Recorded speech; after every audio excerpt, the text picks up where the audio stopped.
The 14th of September is Self-Appreciation Day. It starts with you. So what is self-appreciation? We as humans focus more on negative thoughts rather than positive. We think about our mistakes more than we think about our successes. Mindfulness and mental fitness help us change this. Prema is the CEO and founder of the Self-Appreciation Day campaign, drawing from years of experience with an extensive knowledge of mental health and mindset. Prema has always been able to see the general absence of self-love and self-care within the broader community and country. He's long felt a burning desire to neutralize the stigma around these concepts and teach to create awareness to the people of the world about the power of self-appreciation. After the tragic passing of both his best friend of 26 years and of his father in February 2018, he decided, as a testimony to his father's love, that he would found Self-Appreciation Day and a movement for the betterment of us all.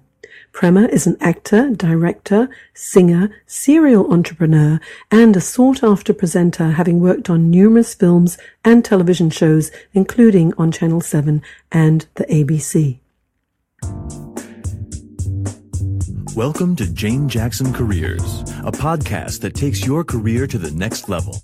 Here's your host, Jane Jackson, author of Amazon Careers bestseller, Navigating Career Crossroads. Now let's welcome Prema Smith to the show. Good morning, Jane. How are you? I'm very well, Prema, and I've been looking forward to speaking with you because you have many exciting initiatives going on at the moment, not just with your work, but also with your passion project, which is Self-Appreciation Day. But before we discuss that, as this podcast is all about careers and transitions, let's talk a little about your early days and what career you had in mind when you were a little boy. Thank you for having me. It's a great question. I guess I always wanted to be a doctor when I was little. Having been born in Sri Lanka and then put into an orphanage when I was 3, being adopted by an Australian family, I guess I saw a TV for the first time when I was 4 years of age, and I remember being fascinated by this show called Flying Doctors. Yeah, I was fascinated by this show, and from that show, I spent my whole, I guess, right up to I was about 13, wanting to be a doctor, which made my parents think, yep, this is fantastic. Our son's going to become a doctor. Yeah, but actually, I didn't follow that academic world. Yeah, and that's what I wanted to be when I was little. But then I end up falling in love with being creative and being on the microphone and singing and performing, and fell in love with drama, and fell in love being an actor and script writing, and decided that that I want to pursue a career as a professional actor. Having seen you on the stage, Prema, you're a natural on stage. You do MC work as well, and I've heard you sing. You're pretty good. Oh, thanks, Jane. Years of practice in the shower. There you go. It's always good. You've got to start somewhere, haven't you? Yeah. Starting in the shower is a pretty good place to be. But so did you start your career? Did you launch straight into acting, or did you take a little bit of a detour before getting into acting in a? I did. Took a massive detour, actually. Well, I talk about being creative because we are all creative. We create our own life. We create our own experiences. We create our own ideas and emotions. We create a whole world inside of us, and so I truly believe I'm just a creator like everybody else. And I fell in love with food, and having been malnourished and not having food for 3 years of my life, when I come to this country, I was like, yes, there's abundance of this. The pantry was my favourite place. The fridge, I wanted to move my bedroom closer to the fridge. Well, by that token, you should be as roly-poly as anything, but you're Yeah, no, fortunately, I'm touch wood, I'm not. But I started off my career. I always had the passion to be an actor. But when I was 17, I got a part-time job working as a kitchen hand in a steakhouse. And then while at school, I then progressed into being a second chef, age 16. And it was just because my sous chef at the time left. So then I went from kitchen hand to becoming a second chef. And then I was doing college, and I had the aspirations to go to NIDA and become an actor. And while I was doing full-time college, my head chef, my first year of college, my head chef left. And so then I become from head chef, I'm second chef to head chef, which is very easy to do. You don't need it, it was just because all I was doing was cooking steaks and making meals and falling in love with creativity, creating menus and food. So I guess when I was at college, I was working full-time and also doing full-time college, and I was head chef of a steakhouse. And I left college and I thought to myself, well, before I become an actor, I should have a qualification. I'm already a head chef, but I don't actually have a qualification. So I decided to put my acting on hold a little bit and become a qualified chef. So then I got my qualification and I started managing a couple of restaurants.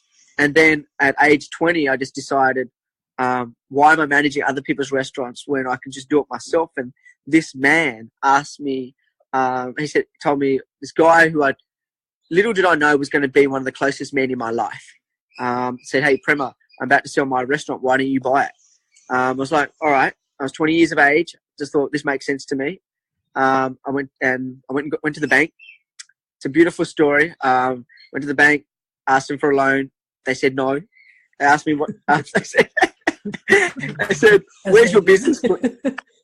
They said to me, "Where's your business plan?" I said, "I don't have a business plan." What is a business plan? They said, "Where's your savings?" I said, "I don't have any savings. That's why I'm coming to the bank." Anyway, I went back to this man. I said, "Hang on, listen. Give me a couple of days. I'm going to buy your restaurant by the end of the week. I'll buy your restaurant." And I told my parents, mum and dad, I'm going to buy a restaurant. And they said, "Don't be so stupid. What do you know about running a restaurant, running a business?" I said, "Well, I've been doing that for the last 5 years while doing school."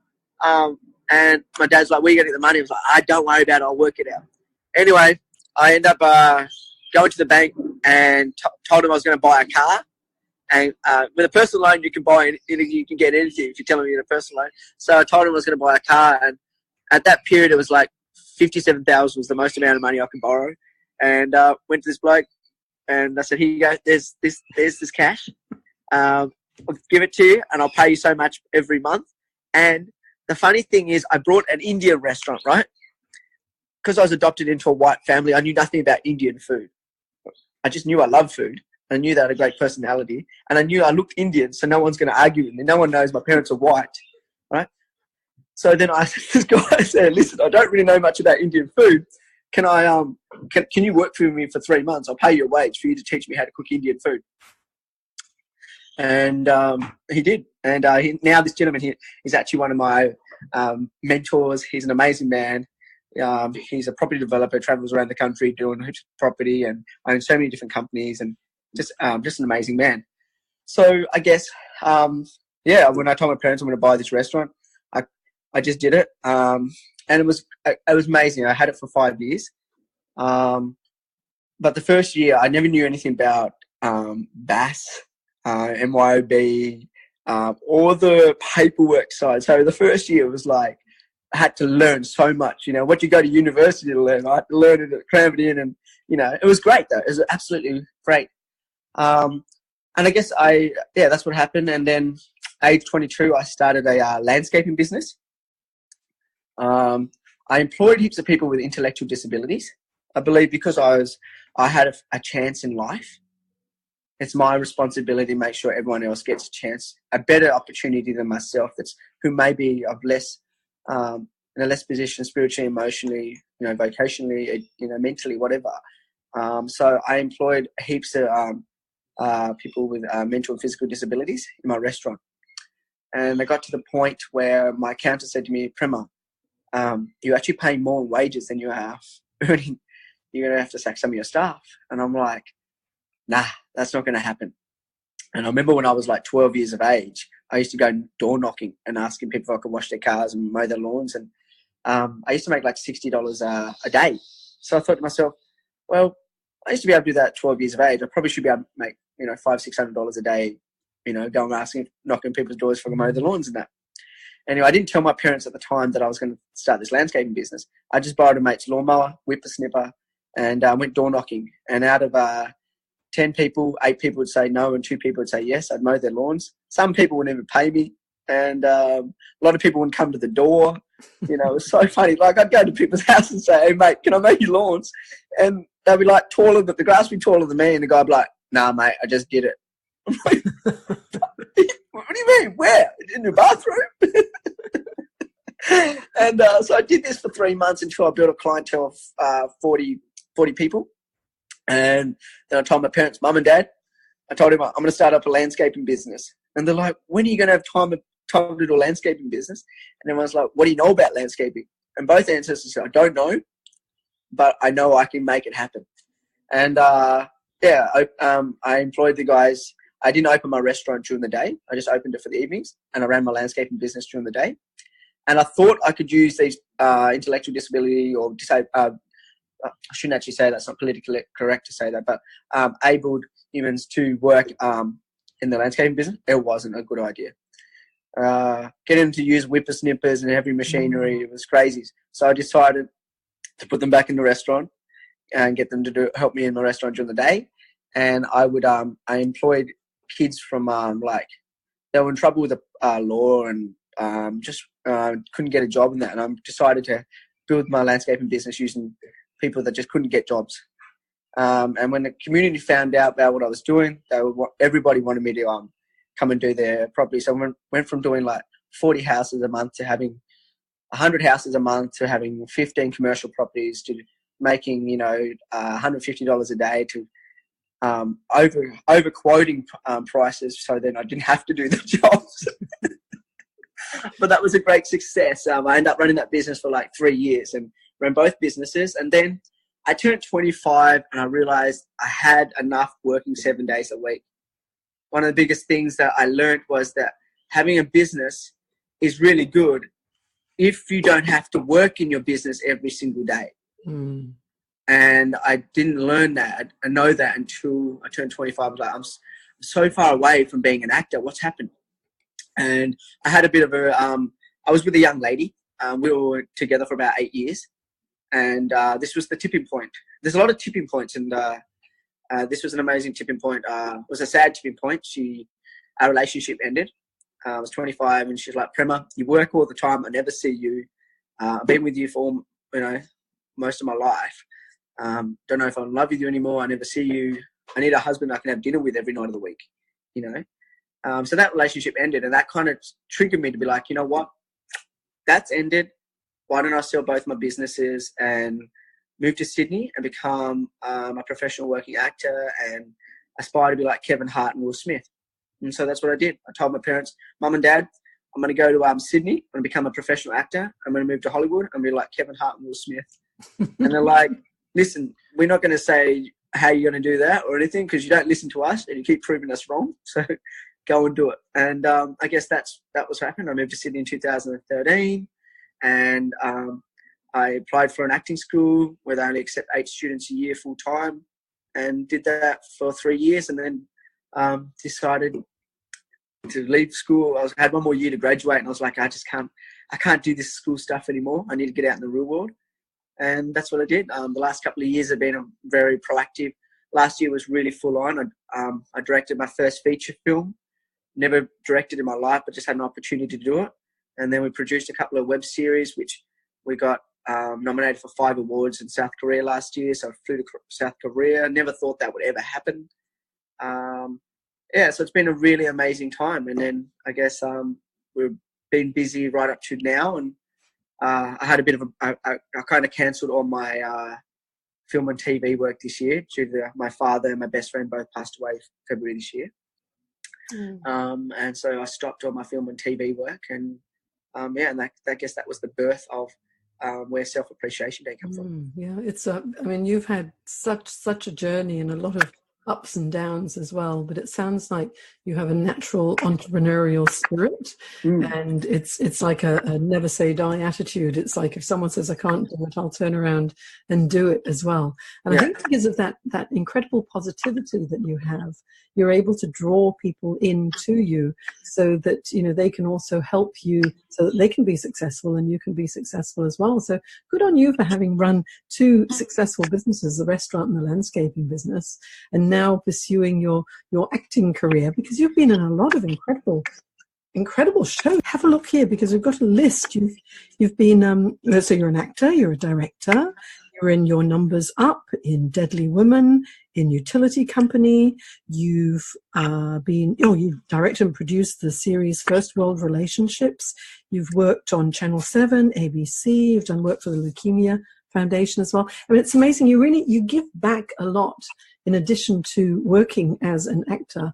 And you just touched upon something which obviously would have been very heart-wrenching and sad earlier this year, when you lost people who you love dearly. And now I know that, you know, when I first met you, you were talking about Self-Appreciation Day, which sounds so interesting. And that must have been the trigger for you to think about Self-Appreciation Day. Is that right? Yeah. I guess I'm a very spiritual type of guy. And thank you for sharing on my my whole resume. Well, there's a lot more. There's a lot more that I could look up. I've just said the main ones here.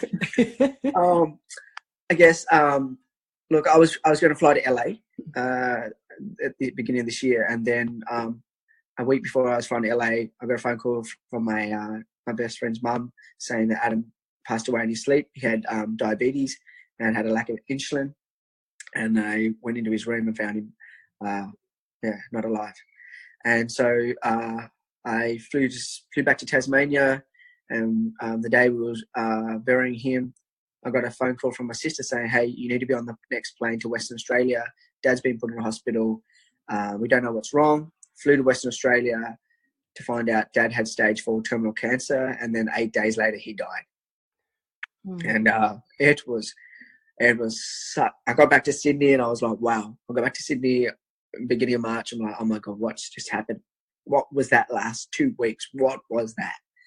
And what that was is something that propelled me to take myself to the next step, because I love giving.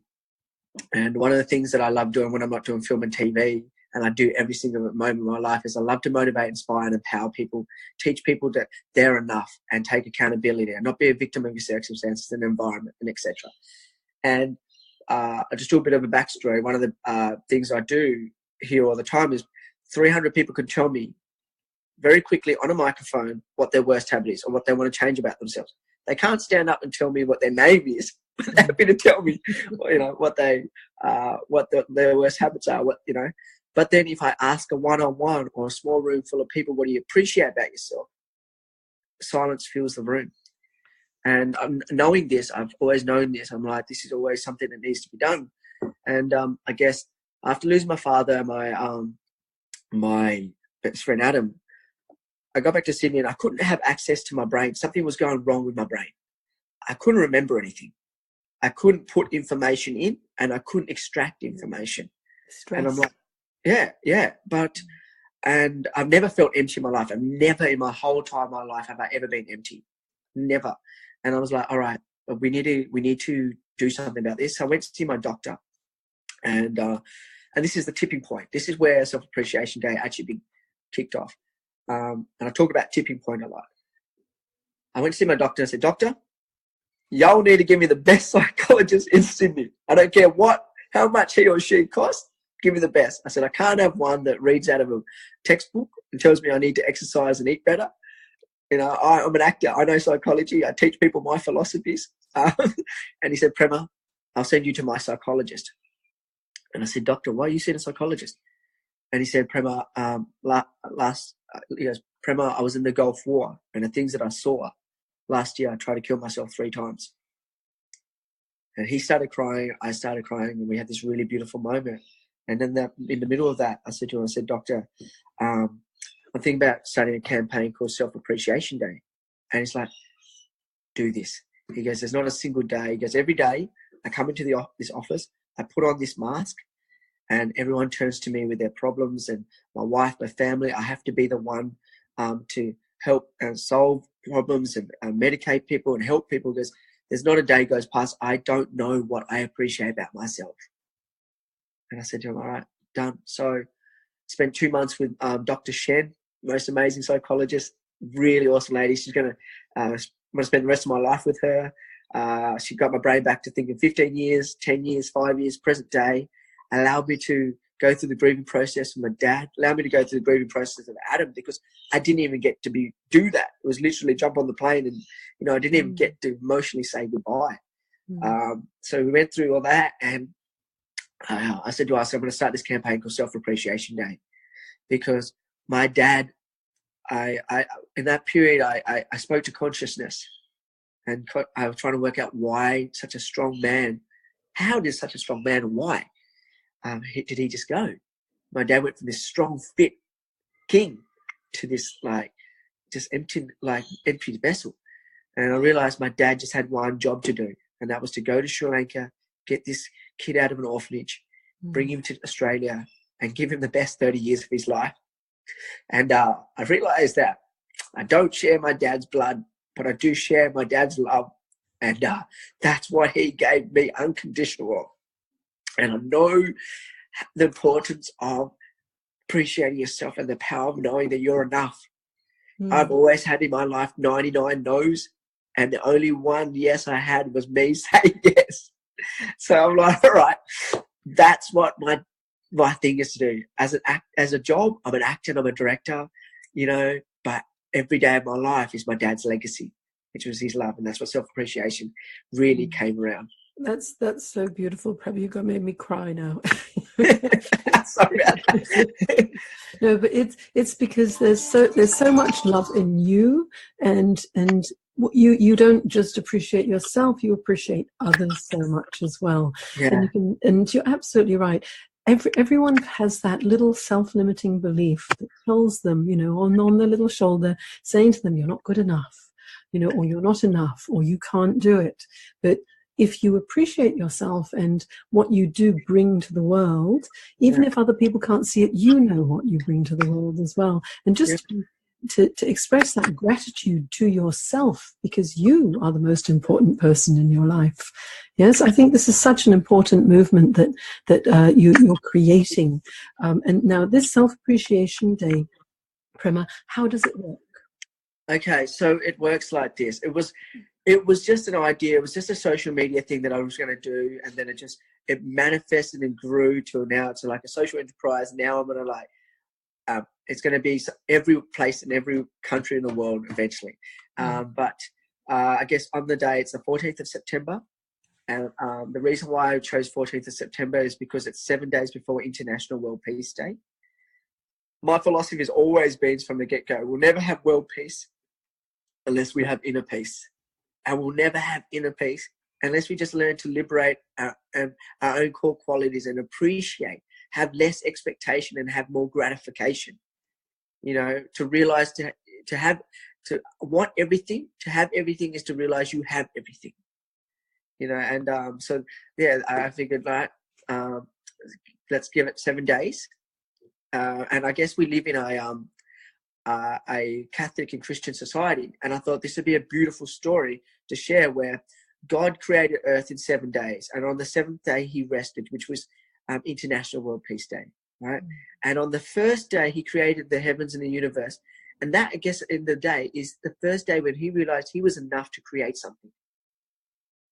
I'm sure he has days of doubts. That's so beautiful. And in 7 days' time is Self-Appreciation Day, because we're recording this on the 2nd of September. Yeah. And then on the 21st of September will be International World Peace Day. Yeah. And I guess that ties in very nicely. I'm still crying, by the way. Oh, what have you done to me, Prema?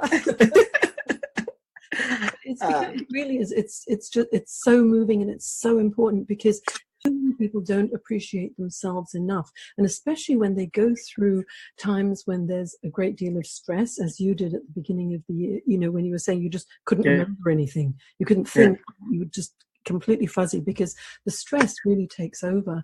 And then sharing the story of your doctor who also went through post-traumatic stress disorder because of the war that he was in as well. We all need to find that strength and power within us so that we can carry on and to be able to do good for the community and for our families and for our friends and for really the world around us. So I think this is really important. Now tell us, Prema, several things.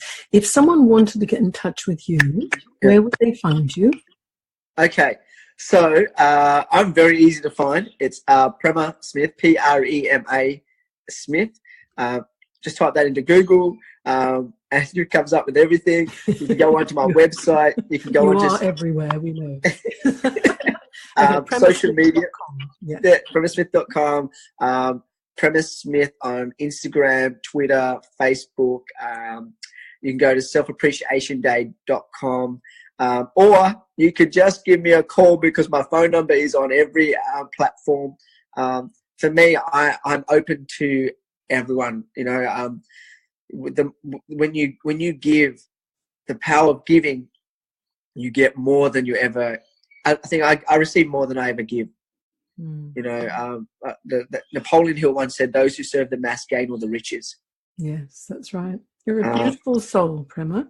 You know what I'll do? On my show notes on janejacksoncoach.com, I'll list all of the sites and your social media handles so people can find you.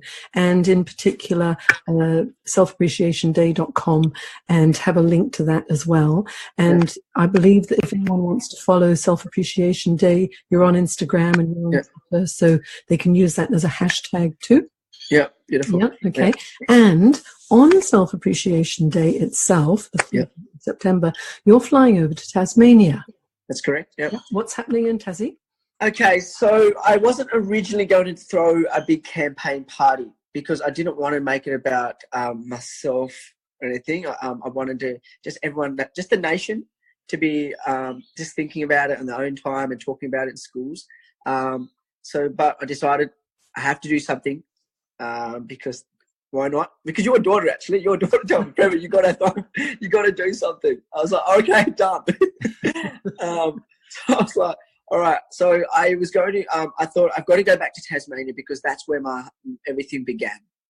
And depression, anxiety is so high. It's hitting 1 in 5 people at the moment, and it's only getting worse. And Tasmania is in a beautiful place, but it is a very low socioeconomic area, and there is a high level of teen suicide. And I read a quote this morning that said, if you want to change the world, go home and tell your family that you love them.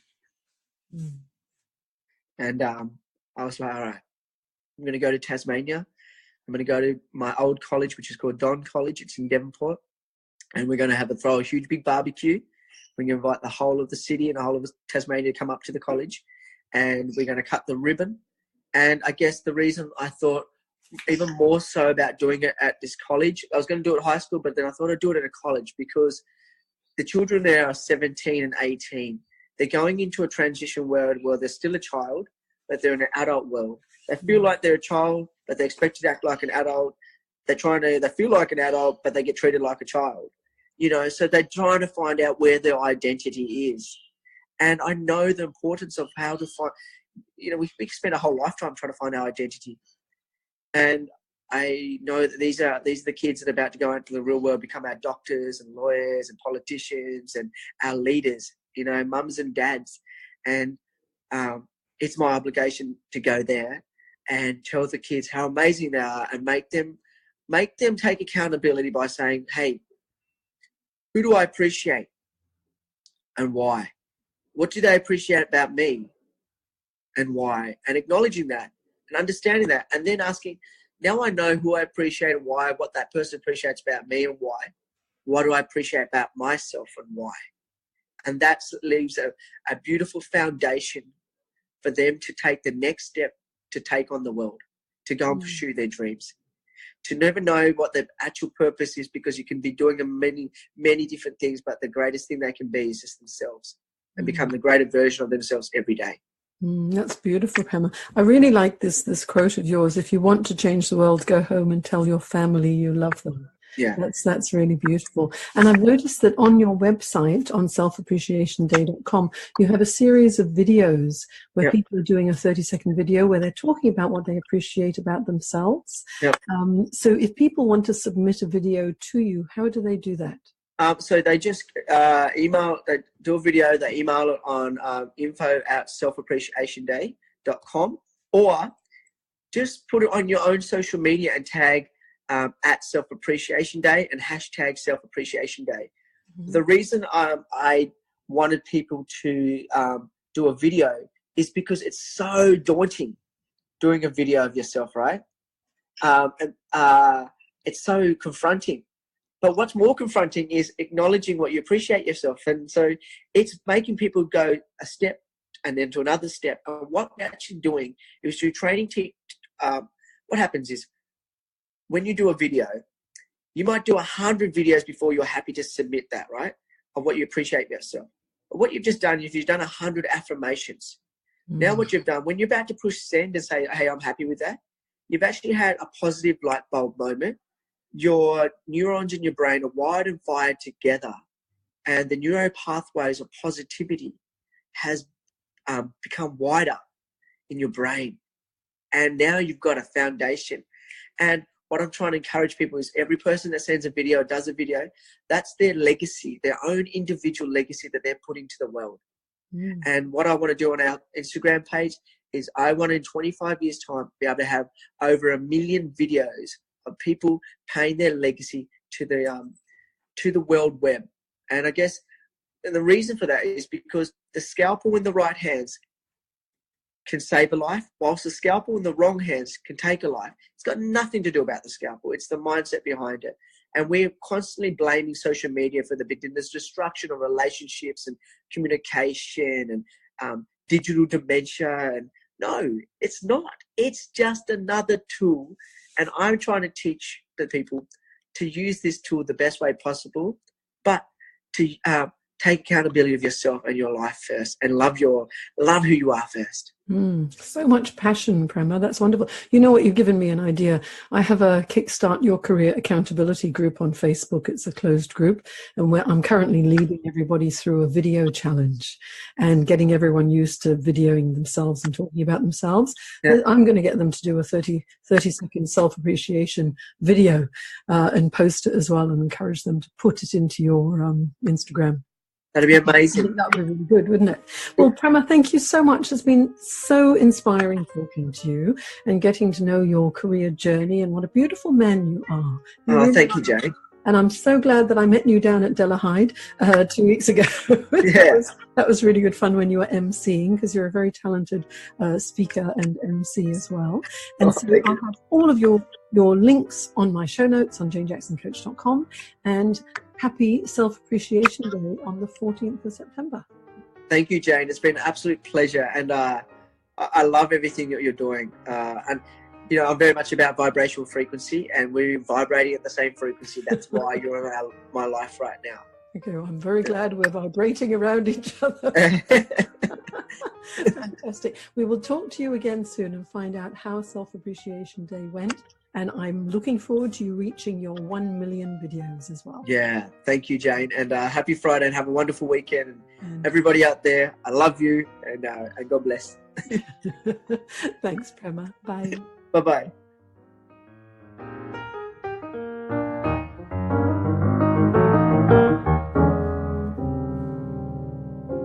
If you enjoyed this podcast, look for Your Career Podcast on iTunes and leave a review.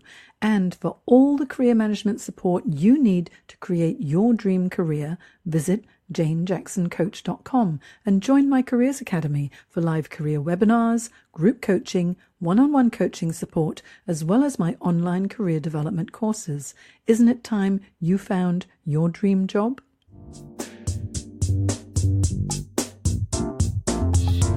You've been listening to Jane Jackson Careers. Sign up to receive regular career advice at janejacksoncoach.com.